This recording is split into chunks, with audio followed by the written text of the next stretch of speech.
ഒറ്റ ചോദ്യം, ഞാൻ അങ്ങേ തടസ്സപ്പെടുത്തുകയല്ല. എനിക്ക് ആദ്യം നേരിട്ടൊരു ചോദ്യത്തിന് മറുപടി വേണം, അതിലൊരു വ്യക്തത വേണം. ഒരു സെക്കൻഡ് ശ്രീമതി ലാലി വിൻസെന്റ്, നിങ്ങൾ 7-8 കൊല്ലം മുൻപ് അനന്തു കൃഷ്ണനെ ആനന്ദകുമാറിന് ഇൻട്രൊഡ്യൂസ് ചെയ്തിട്ടുണ്ടോ ഇല്ലയോ? എന്റെ ചോദ്യം നേരിട്ടുള്ളതാണ്, ലളിതമാണ്.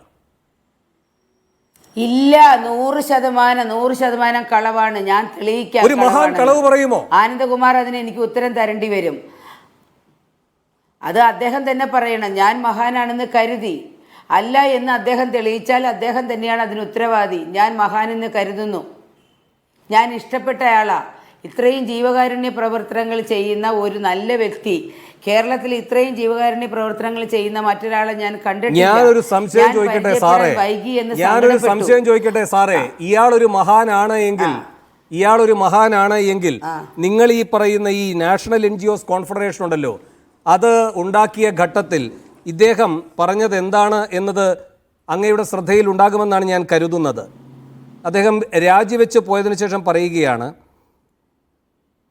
കോഴിക്കോട് വിതരണം, തയ്യൽ മെഷീൻ വിതരണം ഇങ്ങനെയൊക്കെ ചെയ്യുന്നുണ്ട് എന്നൊക്കെ പറഞ്ഞാണ് ഈ പറയുന്നയാൾ കൂടെ ചേർന്നത്. ആര്? ഈ പറയുന്ന അനന്തു കൃഷ്ണൻ. ആനന്ദകുമാർ പറയുകയാണ് അത് പാവപ്പെട്ടവർക്ക് ഉപകാരപ്രദമാണ് എന്നൊക്കെ പറഞ്ഞിട്ടാണ്. അപ്പോൾ പിന്നീട് ഇദ്ദേഹം പറയുന്ന ഒരു കാര്യമുണ്ട്, അങ്ങനെ നിങ്ങൾക്ക് ചെയ്യണമെങ്കിൽ നിങ്ങളത് ചെയ്തുകൊള്ളൂ. ബോർഡ് മീറ്റിങ്ങിലെ തീരുമാനമാണ്, ഈ മഹാന്റെ ബോർഡ് മീറ്റിങ്ങിലെ തീരുമാനം, ജീവകാരുണ്യ പ്രവർത്തനം നടത്തുന്നയാളുടെ തീരുമാനമാണ്. പക്ഷെ അതിൻ്റെ പരിപൂർണമായ സാമ്പത്തിക കാര്യങ്ങളും ഉത്തരവാദിത്വവുമെല്ലാം നിങ്ങൾ നോക്കിക്കൊള്ളണം. നാഷണൽ NGOs അതിൻ്റെ പേരിൽ പണം സ്വീകരിക്കാനോ ആരുടെയെങ്കിലും സ്കൂട്ടർ വിതരണം ചെയ്യാനോ സ്കൂട്ടറിന് വേണ്ടി പണം മേടിക്കാനോ ഒന്നും നാഷണൽ NGOs തയ്യാറല്ല. മാത്രമല്ല, ഇന്ന് വരെ നാഷണൽ NGOസിൻ്റെ പേരിൽ 1 രൂപ ഈ കേരളത്തിലുള്ള ആരെങ്കിലും സ്കൂട്ടറിനോ കോഴിക്കോടിനോ വേറെ എന്തിനെങ്കിലും വേണ്ടിയോ അടച്ചതായി യാതൊരു അറിവുമില്ല. ഇതാണോ ഒരാൾ പുലർത്തേണ്ട ഉത്തരവാദിത്തം? ഇങ്ങനൊരു കാര്യം ചെയ്യാൻ പോകുന്നു, അതിൻ്റെ എല്ലാ ഉത്തരവാദിത്വവും നിങ്ങൾ ഏറ്റെടുത്തോളം, ഞങ്ങൾക്കതുമായി ബന്ധമില്ല എന്ന് പറഞ്ഞൊഴിയലാണോ ജീവകാരുണ്യ പ്രവർത്തനത്തിലെ സുതാര്യത?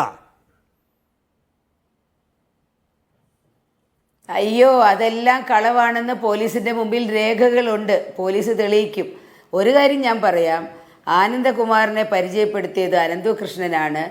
അദ്ദേഹത്തിൻ്റെ തിരുവനന്തപുരത്തുള്ള ഒരു സ്ഥാപനത്തിൽ ഒരു പരിപാടി അവിടെ നടത്തുന്ന സമയത്ത് അദ്ദേഹം എന്നെ ക്ഷണിച്ചിരുന്നു. ശ്രീ അടൂർ പ്രകാശ് മന്ത്രിയായിരിക്കുന്ന കാലത്താണോ അത് അടൂർ പ്രകാശ് മന്ത്രിയല്ല അന്നേരം, ക്ഷണിച്ചിരുന്നു.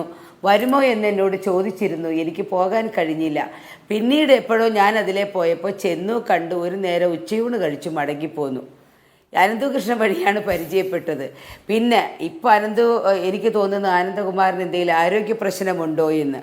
അദ്ദേഹം പറയുന്നത് പരസ്പര വിരുദ്ധമായാണെങ്കിൽ അദ്ദേഹം ആരോഗ്യം നോക്കണം. പോലീസിൻ്റെ മുമ്പിൽ ഡോക്യുമെൻറ്റുകളുണ്ട്. CSR ഫണ്ട് ഉപയോഗിച്ച് HP കമ്പനിയുടെ ലാപ്ടോപ്പ് വിതരണങ്ങൾ ചെയ്തതിൻ്റെ ഫോട്ടോസ്, അനന്തു കൃഷ്ണനും ആനന്ദകുമാറും കൂടെ ചെയ്തതിൻ്റെ ഫോട്ടോസ് സൈറ്റിൽ കിടപ്പുണ്ട്. പ്രധാനമന്ത്രിയെ കാണാൻ അനന്തു കൃഷ്ണനെ കൊണ്ടുപോകുന്ന ആനന്ദകുമാറാണ്. ആനന്ദകുമാർ ഞാൻ പറഞ്ഞതുപോലെ തന്നെയാണ് പറഞ്ഞത്, എനിക്ക് വളരെ ബിലവഡാണെന്ന്. ആനന്ദകുമാർ ഈ സ്ഥാപനങ്ങൾ ഏറ്റെടുത്ത് നടത്തുന്നതിന് വേണ്ടി അനന്തു കൃഷ്ണനെ വളരെ ഉത്തരവാദപ്പെടുത്ത ഒരാളായി മാറ്റാൻ ആഗ്രഹിക്കുന്നു എന്നാണ് അവരുടെ പെരുമാറ്റത്തിൽ നിന്ന് ഞാൻ മനസ്സിലാക്കിയത്. ഞാനൊരു അവസരവാദിയല്ല, മാറ്റി മാറ്റി പറയില്ല.